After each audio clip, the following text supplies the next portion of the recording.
Yeah. And we got good money. So we gonna be good.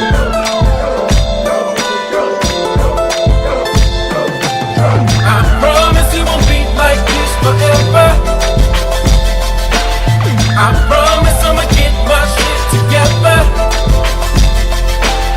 It's hard, I know you cannot see, but I need you to believe in me. I need you to believe in me. I need you to believe in me.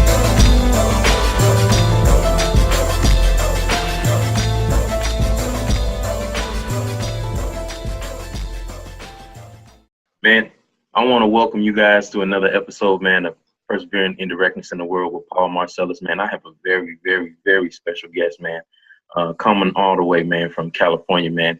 It's the girl, Raquel Miller. Hi, I'm Raquel Miller. Thank you all for, tuning in and checking us out. And thank you, Paul, for having me.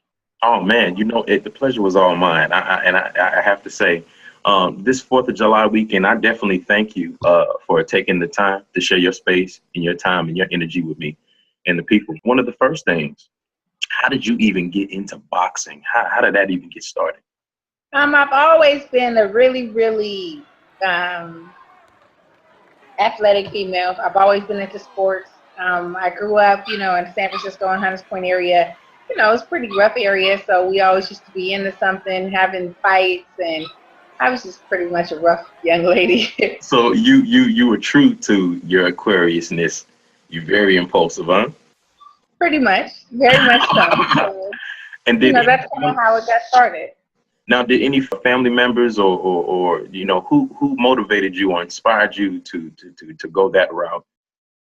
I'm actually the one that's kind of leading the way and being the trailblazer in my family, because I'm the first one to actually really box and take it to this level of boxing. So, it's really just been something that I always felt was inside of me. It was something I've always wanted to do, and it was just about me challenging my energy to something positive. Absolutely. Now tell me about the gym that you go to. How long have you been going there, and who's your coach? So my coach is Bashir Abdullah. I've been really blessed to have a really excellent coach. My coach is a 4-time Olympic coach. He's very decorated coach. He's very much knowledgeable. He's just like a really amazing man, inside and outside of the ring. So I moved to San Diego to train with him full time. My coach and my gym is the Arena Gym in here in San Diego. We've been there for about a year. Great gym, great atmosphere and environment. So I'm thankful to be there. But San Diego, awesome here, but I wouldn't be here without my coach. So hats off to that man.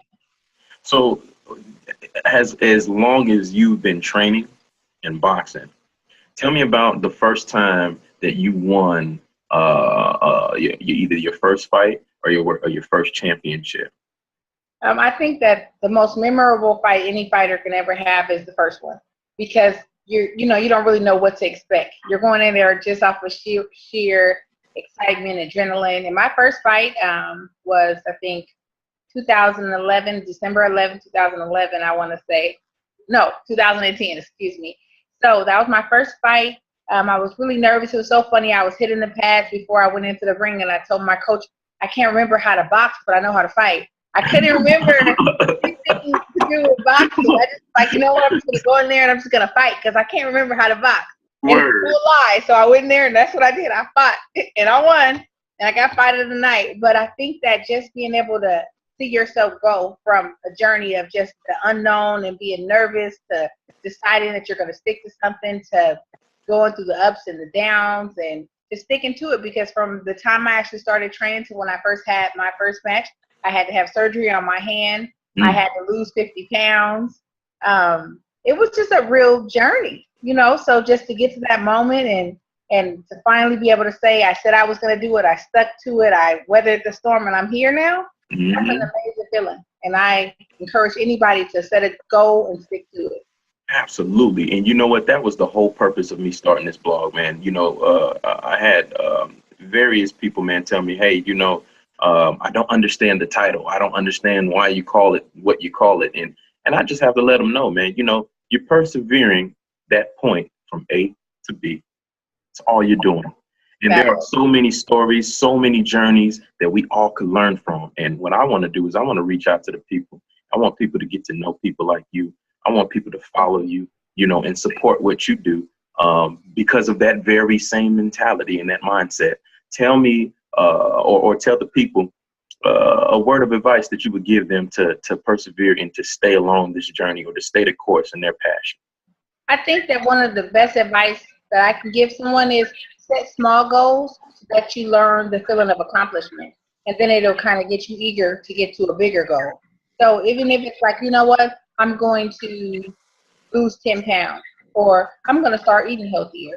So I just feel like find a little small goal, get there, and that'll encourage you to get to a bigger goal because sometimes we set our goals so high, which I think we should, but we set it so high that when we fail the first time, we're like discouraged because we didn't get to that goal. But when you set small goals, it gives you the confidence to set up bigger goals. And so that was something for me. First, it was like, you know what? I'm going to get in shape. And then after I get in shape, I'm going to go to a boxing gym. And when I get there, the boxing gym, they're already going to know that I'm serious because I'm in shape and I didn't come here to play. So it's all about setting small goals to get to the big goals. And I think that sets the foundation because you need to know the feeling of success. You need to kind of feel good and say, ooh, okay, this is how I feel. I wonder how the next level feels. The next level feels. So then it kind of gets addicted. What was the toughest fight that you had, physically and mentally? The toughest fight that I feel like I've ever had was, I feel like my last Olympic trials was the toughest fight that I've ever had per se mentally because I felt like I was fighting against politics and I was fighting against favoritism and so on. And I'm not a kind of athlete where I make excuses for anything. Like if I fall short, I fall short. I learn from it, grow from it, and get right back to it. So I felt like I beat myself by caring too much about what the judges were going to say and if they were going to give me the decision. I should have just went in there mentally like, you know what? I'm just going to kind of leave it all in the ring and don't worry about the outcome because it's already determined. Mm-hmm. If that makes sense. To where if it's my journey and if it's meant for me, it'll be there. So I feel like mentally, that was my toughest fight because it was so much pressure and I felt like, you know, I worked my butt off to get here. Are they going to give me this decision? Blase. And I felt like that took away from me actually just focusing on the match and focusing on the task at hand. Indeed. You know what? Tell me about World Ventures and how you got involved in that as well. So World Ventures, I've been really blessed to be really at the place where I'm trying to get involved with people that inspire me, that encourage me. And one of the mentors that I look up to is Cedric Ellison, and he introduced me to World Ventures. So I'm new to it, but it's exciting. And it's a type of program where it pays you to live. It pays you to have fun. It pays you to basically show others how they can be living too. So, you know, I'm a representative and I'm hoping that people kind of look at me and say, hey, that looks fun. I want to be a part of it. Jump on board. Absolutely. You know, I would love to be a part of something like that. We're definitely going to talk about that off camera. Please. Indeed. You know what? I have a couple of people, man, that, you know, they've been following you as well. And they wanted me to ask you, man, what's up with them white and gray J's, man, with the blue on the side, baby? You know, what's hilarious. What's up with them? I got them, you know, like that's my extra, you know, that's my business. So people understand, like as an athlete, we don't really get any money, especially as an amateur. Thank God I'm a pro.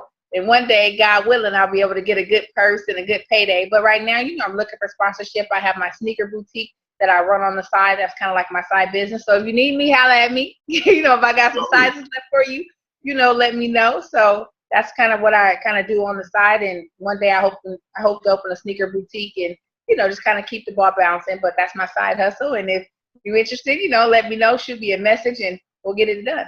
Man, they absolutely are. Let me tell you, man, go ahead and tell the people, man, where they can find you on your social media. So my Instagram is Miss Raquel Miller. My Facebook, you can join my fan page.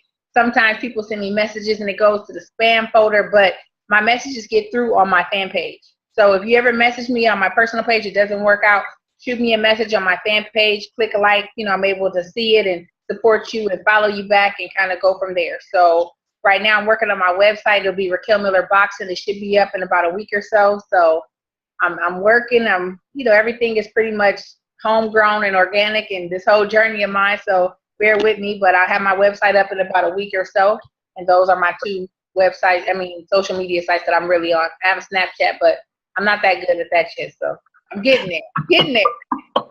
Word. Well, again, Miss Miller, man, I definitely want to thank you for sharing your time, your space, and your energy with me. Today is a wonderful day, man, to continue to motivate individuals, man, to just follow their passions, follow their dreams, and to stay the course. Okay? Exactly. Thank you, Paul, so much for reaching out, for allowing me to share my story and just kind of see what's going on with me. Hopefully, I'll have my next fight August 5th. It'll be here in San Diego.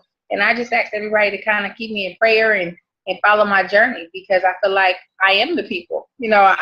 There's no hidden stairways to success. I just been grinding my way, and no matter what, I'm going to get there. And I just encourage everybody to feel the same way about themselves. Like, if you don't love you and believe in you, who will? And I believe in me, and I'm going somewhere. Absolutely. And we love and we support you. You dig? People don't understand that the kind of work it takes to keep your body and your mind in shape, and to keep yourself prepared for the nonsense, the nuances of the politics that you have to deal with in your game.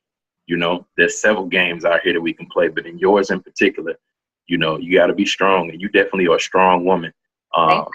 Indeed, man. I got a 12-year-old little girl, man, and I always like to build relationships with people like you, so that I can show her, hey, there are women out there, baby, that knock down doors, Definitely. And I'm sorry to cut you off, but I also want to kind of just let people know I have a nonprofit organization. It's called Ladies in Power. We had our first Fight Like a Girl event back in May. We're gonna do hoops and haircuts. Probably at the end of this summer, where we're gonna do a free event for little boys to come out. They're gonna shoot some basketball, get some haircuts, and get some school supplies. And for me, it's really about being on the ground, being in the community, using the voice that God's given me to be able to inspire and encourage people, and to help as many people that I can, because each one teach one. If I don't pull up people with me, then how are we ever going to get there? So ladiesempower.org, check it out. And if you're in the San Francisco Bay Area, have a little boy, we don't have an official date yet, but it's looking like the end of August, come out and support. Indeed. And thank you for sharing that information with us. Yo, this is Raquel Miller. Thank you guys so much for checking me out. Go to paulmarcellus.com. He's doing his thing. I'm happy to be a part of this show. Let's get it.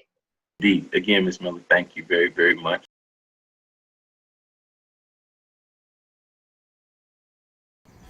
Yeah. For more music, more interviews, and more fresh entertainment, follow me at paulmarcellus.com.